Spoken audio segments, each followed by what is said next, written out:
Welcome to the third session of Module 4. In this session, we are going to discuss about categories of sensors, energy supply of mobile nodes, energy scavenging, energy consumption, and multiple power consumption modes, computation versus communication energy costs. So these all topics we are going to discuss in this session. Sensors can be broadly categorized into three categories. One is passive omnidirectional, passive narrow beam, and active sensors. Here the meaning of the passive is the sensor doesn't do the active probing. That means it just measures the physical quantity at the point of the sensor node. It doesn't do the active probing. This type of sensing the particular area or the particular event, that is called as passive method. In the category of passive omnidirectional, so it will sense in all the directions. For example, the light or a thermometer or microphones, they will grab the signals in all the directions. That's why it is called as omnidirectional passive sensors. And we have another category, that is the narrow beam passive sensors. Here it is direction oriented. The best example is the camera. So where we focus the camera, in that direction only it is going to sense and perform its action. Third category is active sensors. The example is one of the example is radar. So when we want the signal in particular direction, we are going to send the signal and get back the reflection of that particular signal, and we are going to measure whether some object is present or not.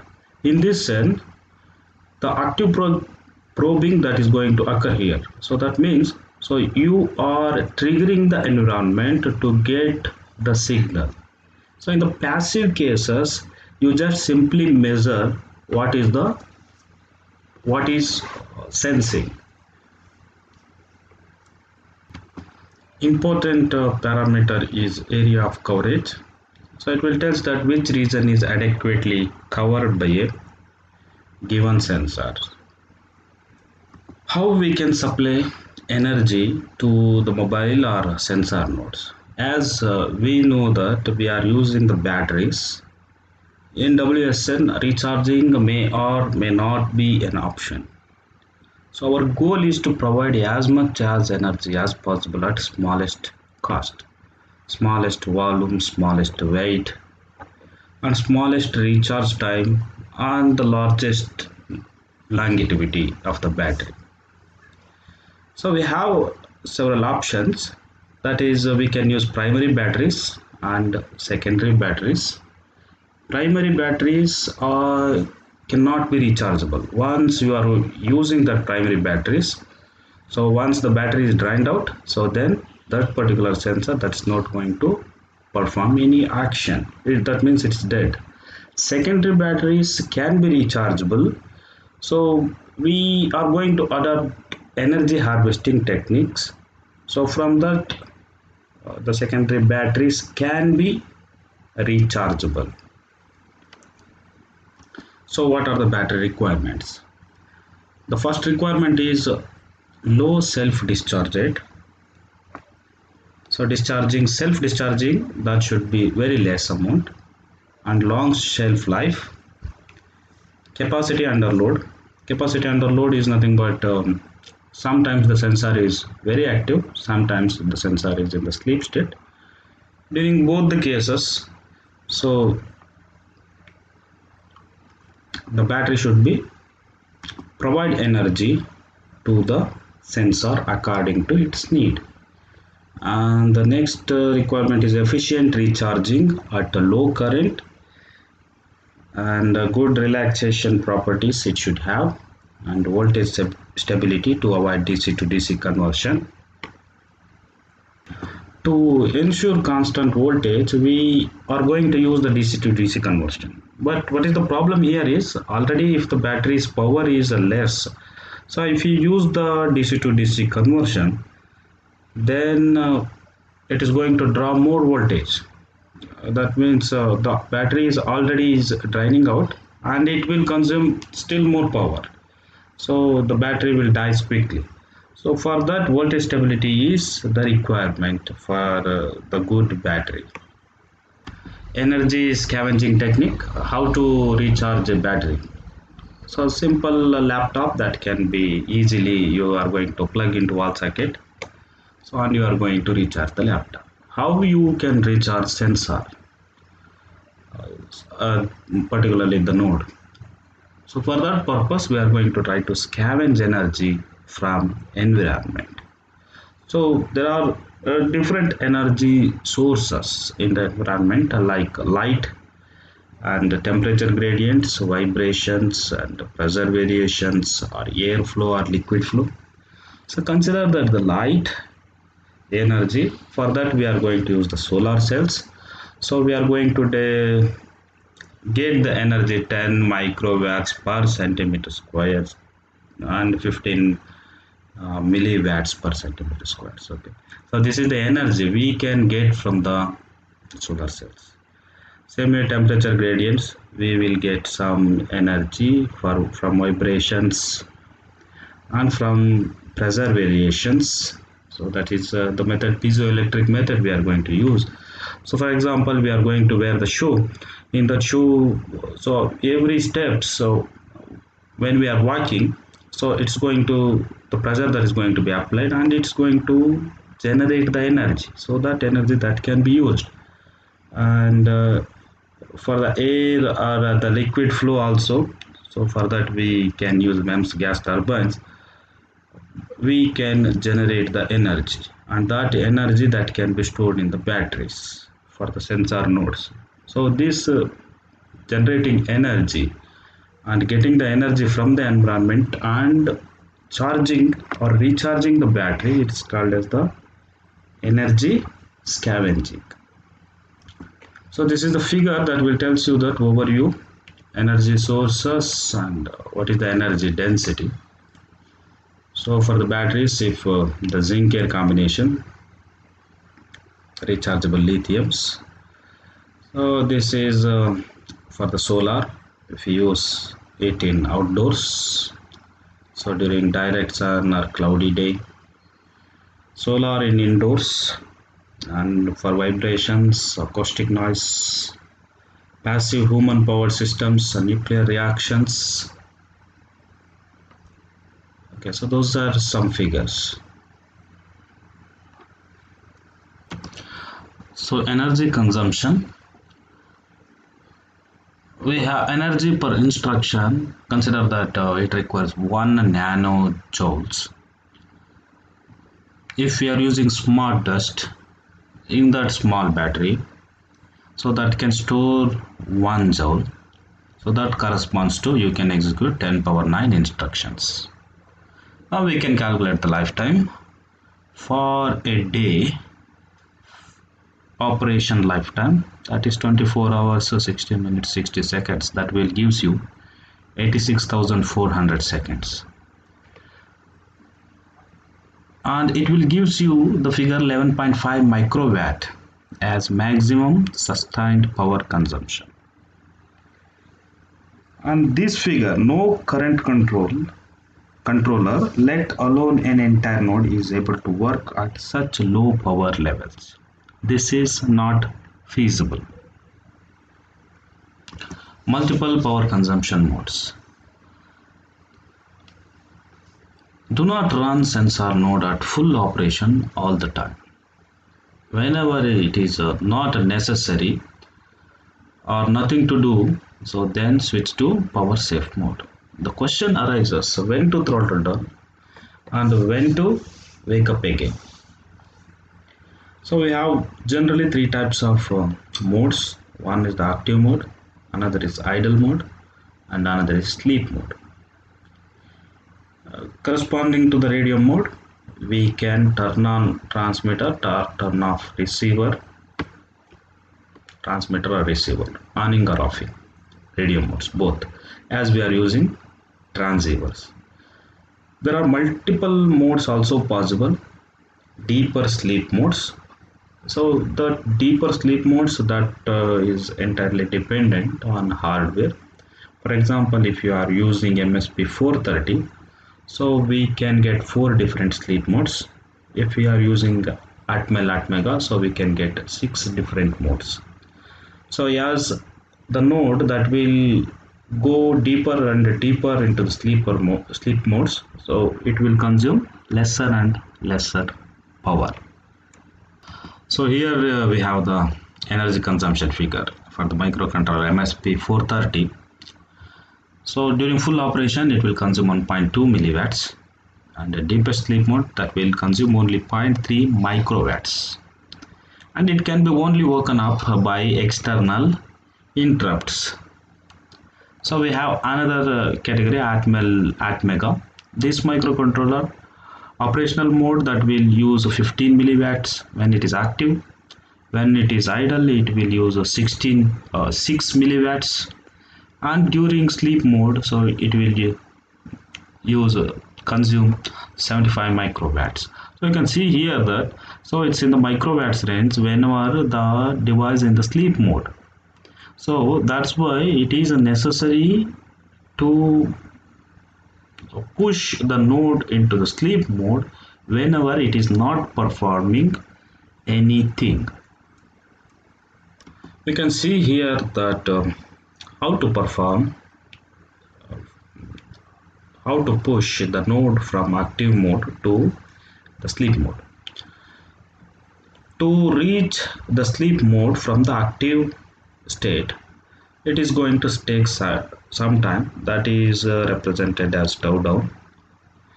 So and after that, so from here to here, so the energy that will be saved, so that is represented as E saved. And whenever it is necessary, the device that must come out from the sleep state to active state. So here the event that has been occurred, so it is switching from sleep state to active state, and this is the tau of time that is going to take and to reach the active state. And to reach from sleep state to active state, it will consume some energy. So that energy is called as overhead energy. So switching from active to sleep or sleep to active states, so this is good whenever the saved energy that is more compared to the overhead energy. We can perform the task like switch the controller in full operation mode, compute the task at higher speed, and go back to sleep mode as quickly as possible. That is one option. Alternatively, compute the task only at the speed that is required to finish it before the deadline. The rationale is the fact that a controller running at lower speed, that is lower clock rates, consumes less power than at full speed.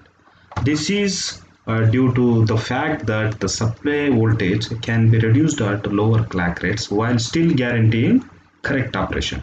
This technique is called dynamic voltage scaling. Power consumption also depends on the frequency F. As the frequency is becomes lesser, then the power consumption also becomes lesser. And lower clock allows a lower supply voltage, and it is easy to switch to higher clock rate.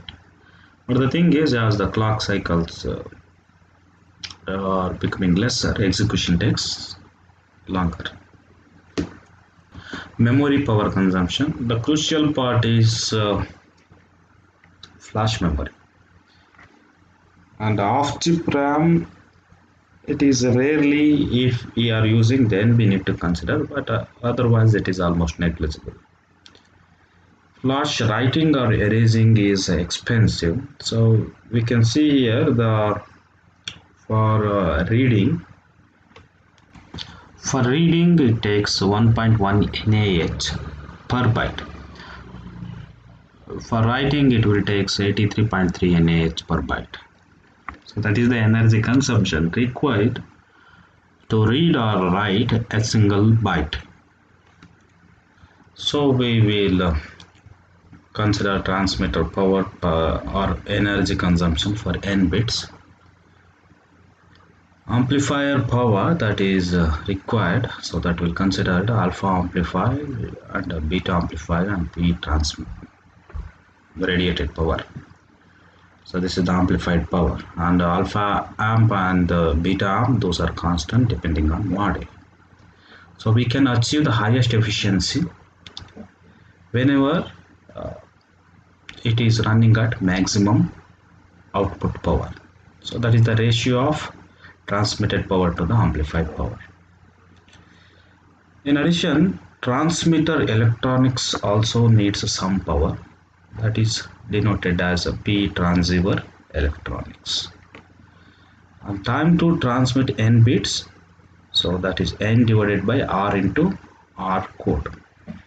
R is the normal data rate, nominal data rate, and r code is coding rate. To leave sleep mode and becoming active mode, and what all required is, so it requires some time, that is T start, and average power we need to consider, that is P start, and this time to transmit n bits, that is n divided by r into r code, and transmitter electronics, and these alpha beta constant, and the radiated power. So receiver power consumption for n bits.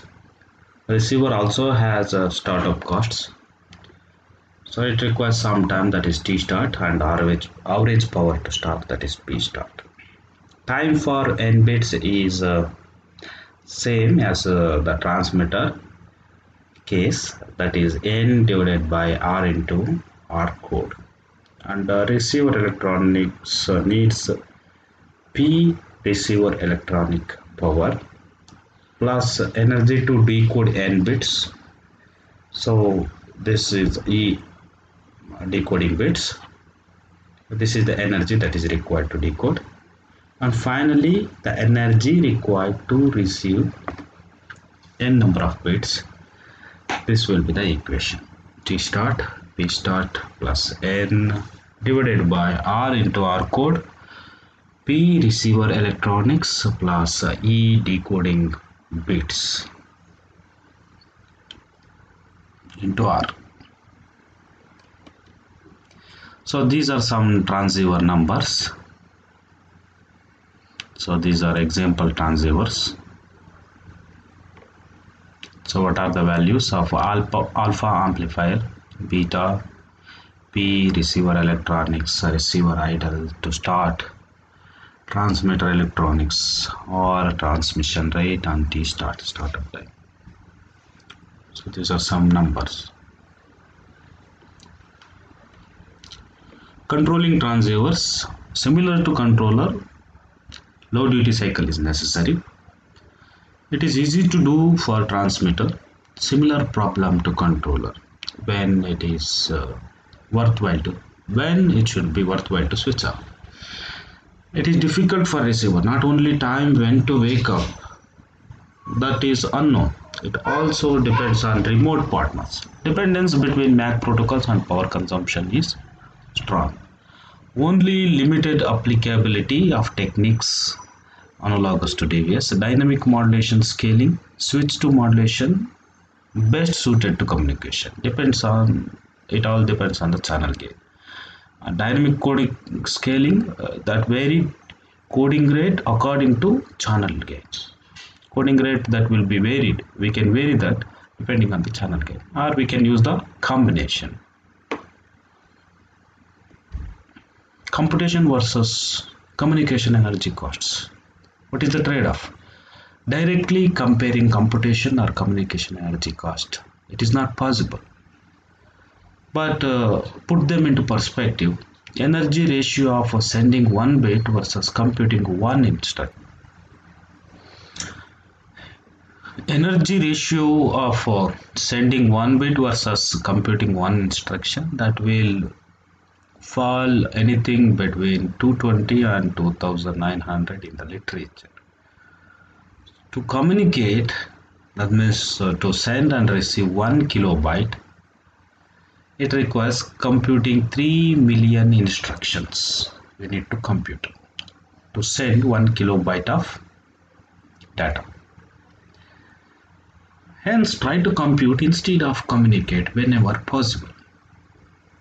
The reason is communication requires more energy compared to computation at the node level.